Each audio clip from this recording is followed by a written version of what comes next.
digital participation is an inclusive tool to assist all our members to be able to have access to the internet, know about the internet, to be able to assist them in gaining future employment, retaining employment. It can also help their kids within their education. I think digital participation used to be thought about simply in terms of whether you had access to a computer or technology to get online or to do things you wanted to do with a computer. I think these days that's still true, and there are still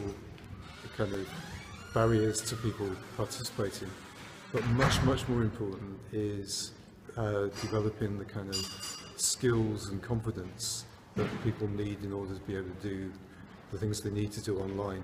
And that's more than just the kind of functional things of saving files and playing around with things. It's about understanding how you can improve yourself, how you can learn, how you can do new things. And those are whole things which, for me, kind of overlap into what I would call digital literacy. It's about being kind of really articulate and confident and being able to do stuff in that world of that digital world that everybody lives in these days, but many people don't fully participate in because they don't have the confidence or the appropriate skills. Digital participation, in our eyes, our MT trade union, is to get our members engaging with the likes of social media, getting the skills to use the internet, breaking down the barriers that are in the certain workplaces that we represent members, such as Network Rail, where you've got a sort of a workforce, it's an ageing workforce to an extent, and also the men who work shifts, night shifts and stuff like that don't get the opportunity. And by not getting the opportunity means that they don't have the sort of skills to interact with their, their family and friends and stuff like that. And what we have found through introducing the union learning reps to the digital inclusion programme has opened up the doors for people who wouldn't normally get doors open to actually get involved with social media such as Facebook and that type of thing, to engage with younger members of their family, to support their children in doing homework, schoolwork and that type of thing, becoming more engaged with the family unit. But also in the workplace, it's allowing them the opportunity to apply for positions that they wouldn't normally apply for because they didn't have the skills to actually go in and use the application system that's been in place at Network Rail. So it's opened up a whole new life really for these people.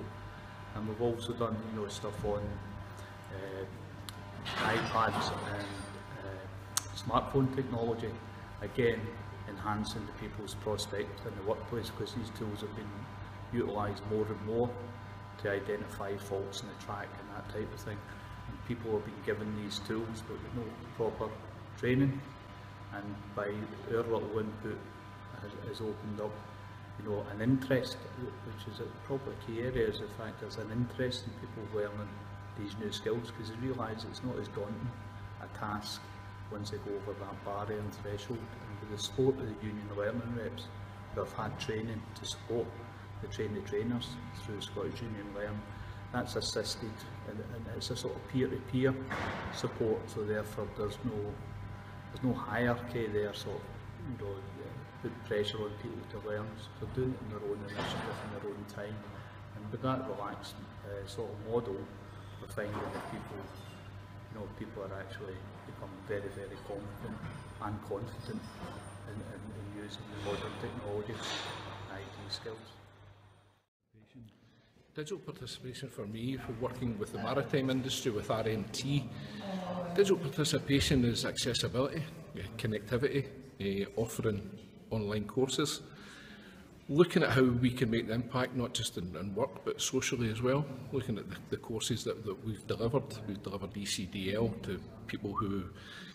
both live and work in remote locations. We're looking at tablets, social media, courses where people have tablets, smartphones, looking at them, how to use them, how to get the best from them, to use them safely, effectively, looking at digital participation, looking at social media, looking at the dangers of social media as well as the benefits of social media, for using that as the connectivity that people have, using social media when they work away from home, connecting with other trade union members, connecting with their families, etc., but looking at the dangers of social media as well. Biggest problem for us really is connectivity within the maritime industry, so that the digital participation there and the problems and overcoming the barriers that are there, but looking to make online learning as accessible as possible.